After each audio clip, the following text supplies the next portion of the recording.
K Kunhalikutty മാധ്യമങ്ങളെ കാണുകയാണ്. തത്സമയം അതിലേക്ക്. UDF ഇന്നലെ പ്രതിപക്ഷ നേതാവും പറഞ്ഞല്ലോ, ഞങ്ങൾ പ്രതിപക്ഷം കേരളത്തിൽ ഒരു ഹർത്താൽ പോലും നടത്താത്ത റെക്കോർഡുണ്ട്.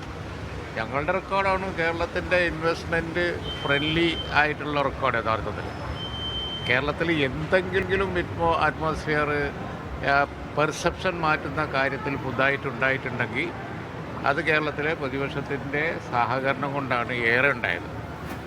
ഞങ്ങൾ എഡ്യൂക്കേഷൻ ഓപ്പൺ അപ്പ് ചെയ്തപ്പോൾ ഉണ്ടായിരുന്ന ആ തരം പ്രക്ഷോഭമോ ഹർത്താലോ അങ്ങനത്തെ യാതൊരു കാര്യങ്ങളും ഇൻവെസ്റ്റ്മെൻറ്റിനെതിരായി ഞങ്ങൾ നടത്തിയിട്ടില്ല.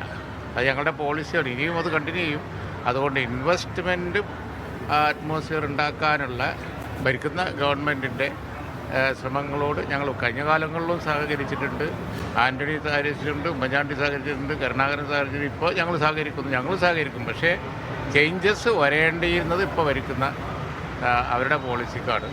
അത് വന്നെങ്കിൽ നല്ലത്. അത് സൗഹൃദ അന്തരീക്ഷം ഉണ്ടാക്കാൻ പ്രതിപക്ഷത്തിൻ്റെ പിന്തുണ ഉണ്ടാവും.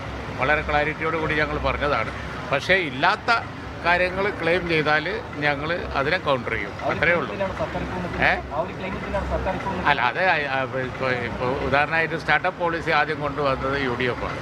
സ്റ്റാർട്ടപ്പ് പാർക്ക് ഇവിടെ എറണാകുളത്ത് ആദ്യം ആരംഭിച്ചത് ഞങ്ങളാണ്.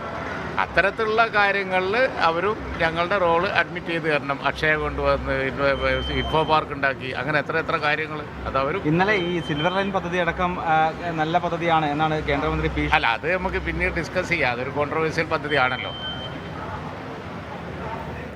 കൊച്ചിയിൽ നിക്ഷേപ സംഗമത്തിന്റെ സമാപന സമ്മേളനത്തിൽ പങ്കെടുക്കാനാണ് പ്രതിപക്ഷ ഉപനേതാവ് കൂടിയായ കുഞ്ഞാലിക്കുട്ടി എത്തിയത്. അതുമായി ബന്ധപ്പെട്ട കാര്യങ്ങളാണ് അദ്ദേഹം സംസാരിച്ചത്.